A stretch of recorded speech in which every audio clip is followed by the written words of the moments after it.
Hello everyone, and welcome to the Distinct Mastering YouTube channel. My name is Freddie.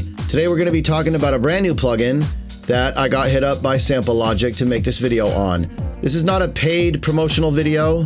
They gave me a license to check out their software and asked in return that I make a video for you. So you're getting a first look at this new plugin that is amazing at soundscapes by Sample Logic, and it is called UltraSPHERE. Let's get into my session and check it out. Okay, so Sample Logic hit me up prior to the release of this plugin and asked me to make this video. They gave me a license. They did not pay me. This is not a paid promotional video. I do want to point that out. So this is my opinion on the software. We're going to explore this today.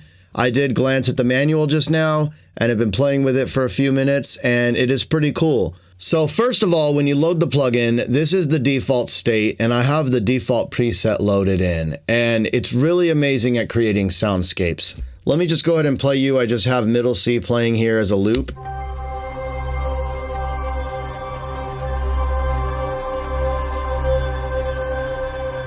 So that's the default sound right there, UltraSPHERE default. And just to give you a brief overview on how this thing really works, you basically have your preset selection here. You can go through tags or look at their presets. They have quite a lot here. And you can lock sources or lock parameters. So one thing you need to understand about this is you have sources and then you have cores. So you have 4 cores, 1, 2, 3, 4, and you can load sources within these cores. The cool thing is that within each source, you have individual settings like volume, pan, pitch, transposition, sample start time, and you can click on this and open up the core and pick different spheres that you might want.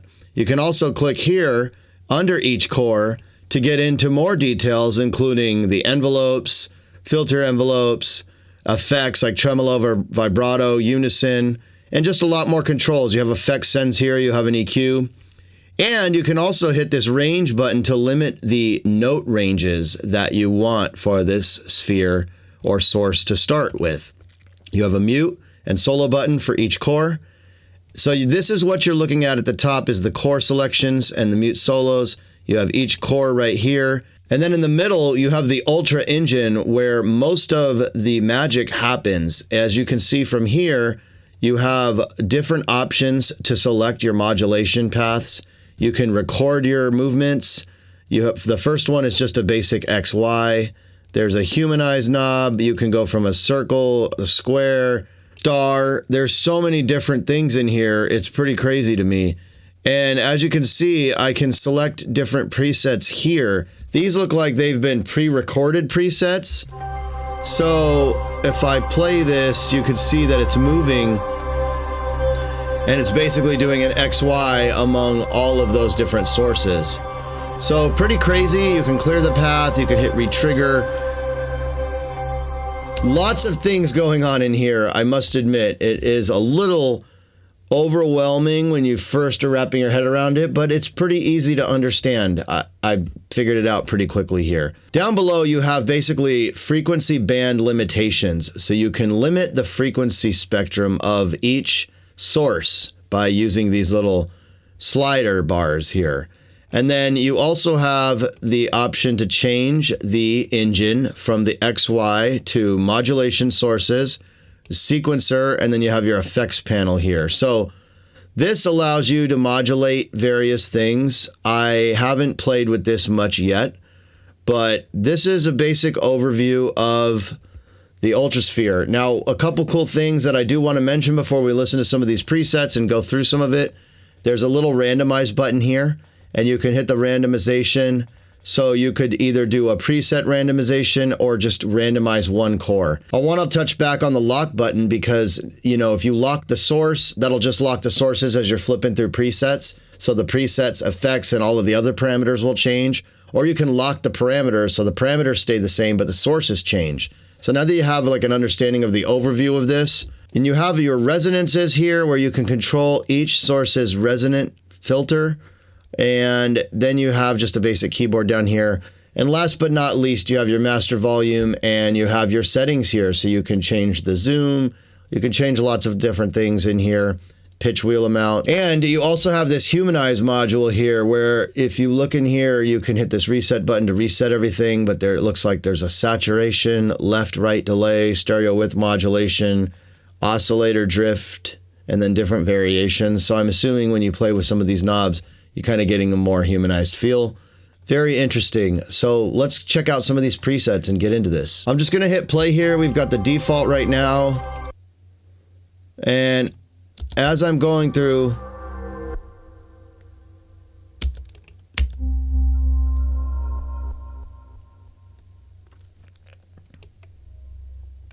some of them seem a little quiet.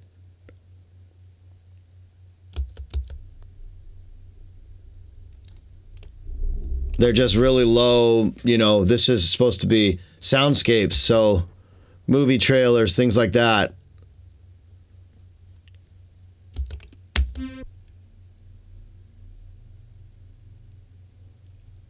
I could see myself using a lot of these for like breakdowns and the music styles that I am making.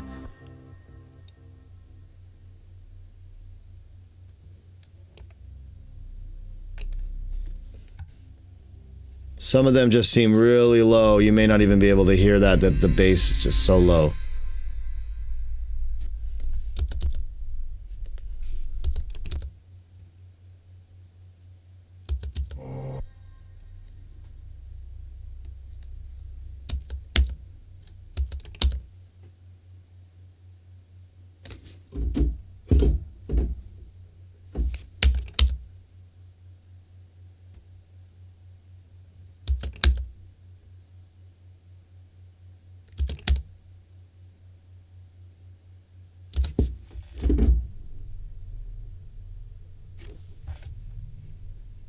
Yeah, that one's really low.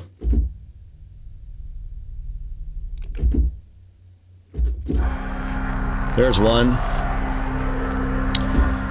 So that was the one thing that was throwing me off a little bit when I was first playing with this. I felt like some of the sound, the volumes were low, but they were just really low in low-end frequency content, and I just wasn't really sure if there was something I was doing wrong. I was getting some sounds being cut off. I like this one. It's a little busy, but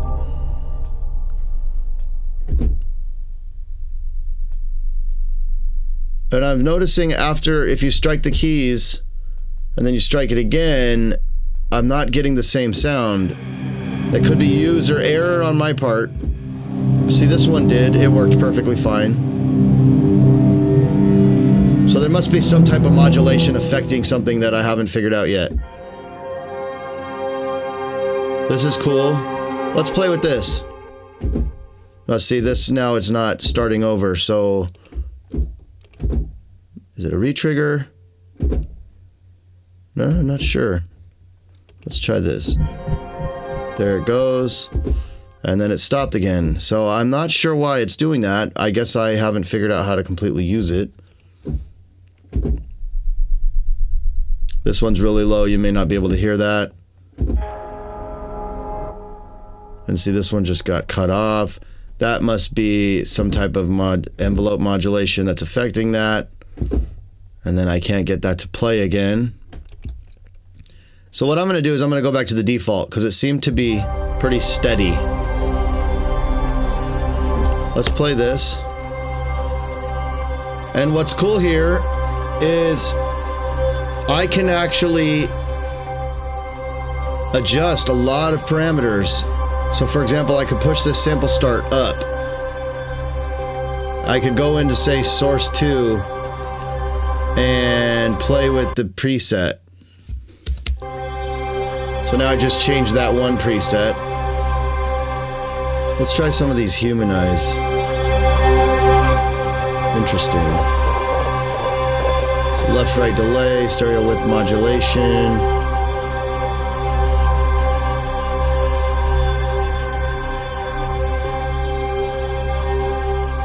Okay, you have a master limiter here with power and makeup. I'm going to turn that off.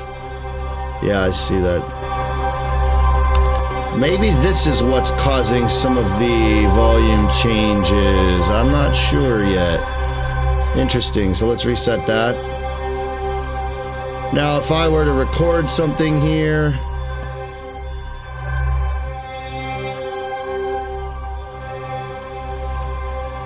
and play that back.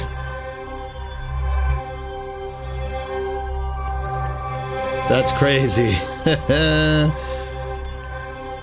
So you have X1 and 2, X1, X2. I'm not really sure what that is. Haven't seen that yet. I like how these colors are changing. As you see, this is moving around. You could literally reverse this. So now this one's going backwards. I thought that was really cool. And if you want to look at the spheres, you have tags for the spheres as well. So say I want something melodic. And then I can play with these resonances. This is obviously a little crazy. Let's clear this path. Try something more simple.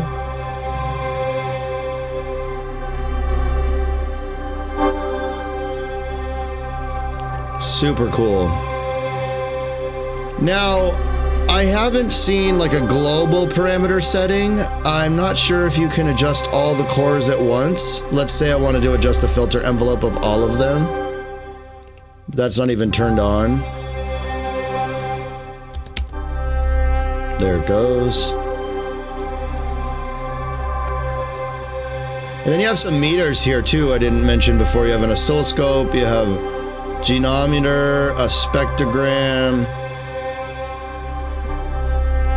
Let's try this unison.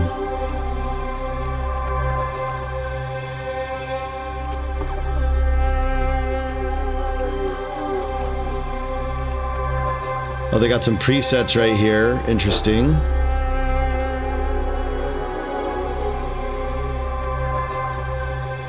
This is just core 1. So you could mute each core and work on the specific core that you're dealing with. So this is what I got going on here. That's cool. Let's check out what's going on in core 2.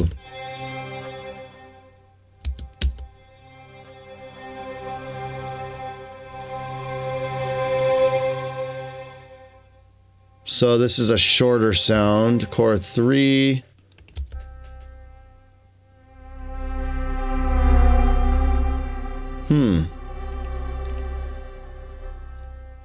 And then core 4.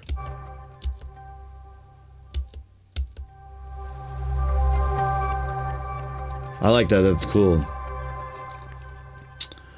Let's try to see what happens. So let's see here. We've got an effect send.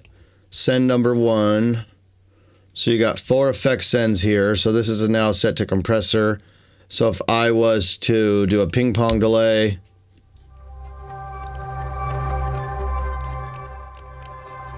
there it is. Super cool. And then sequencer here, you have an arpeggiator.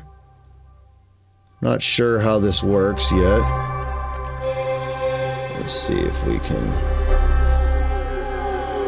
Oh, crazy.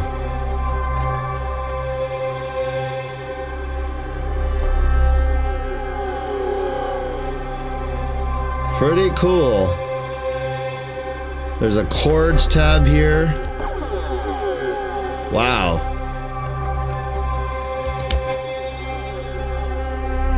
That's crazy.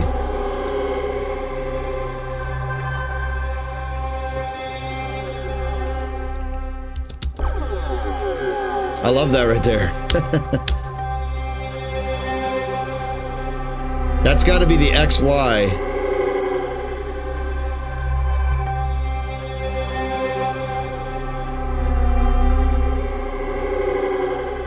Cool, cool. That's so cool.